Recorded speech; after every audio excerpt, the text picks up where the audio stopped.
Marcel, I, like almost everyone, would like to live forever, but I don't want to fool myself into thinking that such is the case when in fact it's not.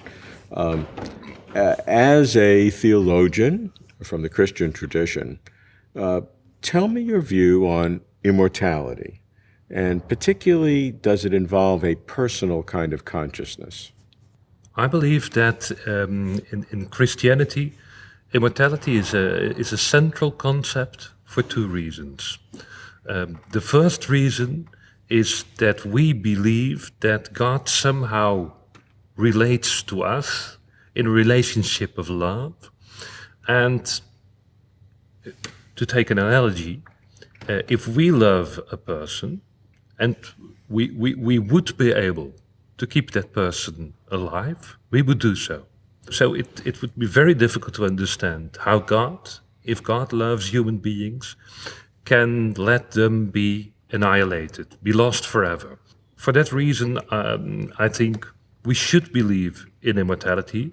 And if there is immortality, then it should be a conscious form of immortality.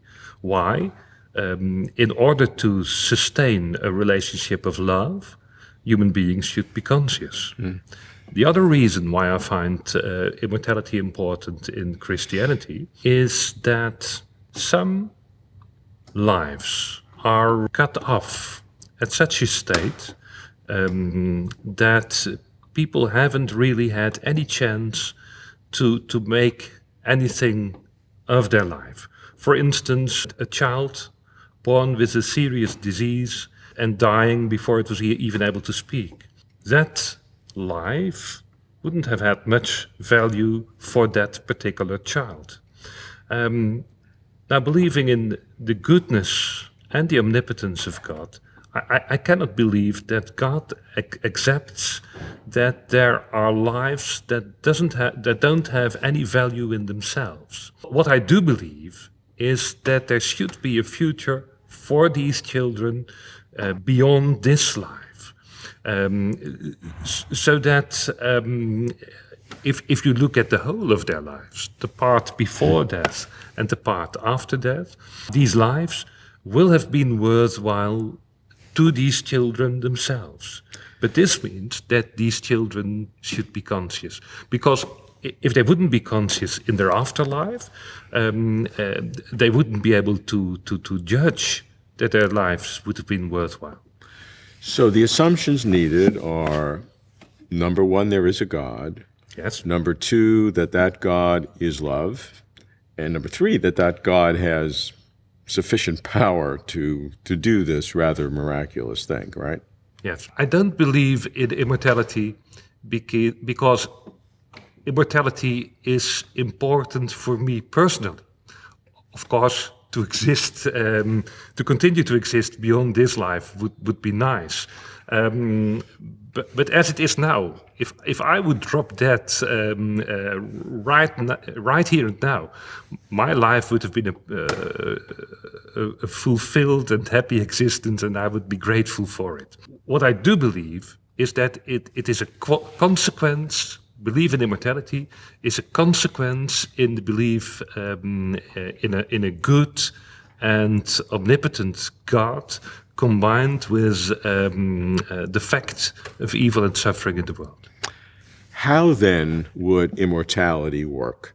The two concepts within your tradition, Christian tradition, are an immortal soul that after we die journeys in one way or another and remains alive. The other is a resurrection. Yes. And some claim the immortal soul is part of the resurrection. Some claim there's no immortal soul, but there is a resurrection. How, in your view, is the mechanisms of does the process work? In Christianity, there are two concepts: the concept of immortality and the concept of resurrection. If we have an immortal soul, this means that immortality is natural to us. So after death, even through death, we will continue to exist. And the more we emphasize that, the less important resurrection becomes. Because if you would exist beyond death anyhow, what would resurrection have to add? Well, resurrection is the other concept, and this seems to presuppose that either we die entirely at death, and God raises us, or at least this, that even though our soul is immortal, the existence of the soul immediately beyond death would be a disembodied existence, and the resurrection, it would be joined again with some form of body. I think that to Christian faith, the belief in a resurrection is central. The belief is central that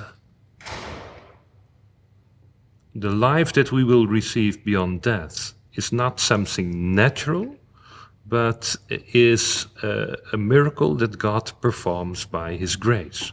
And I tend to emphasize resurrection much more than immortality.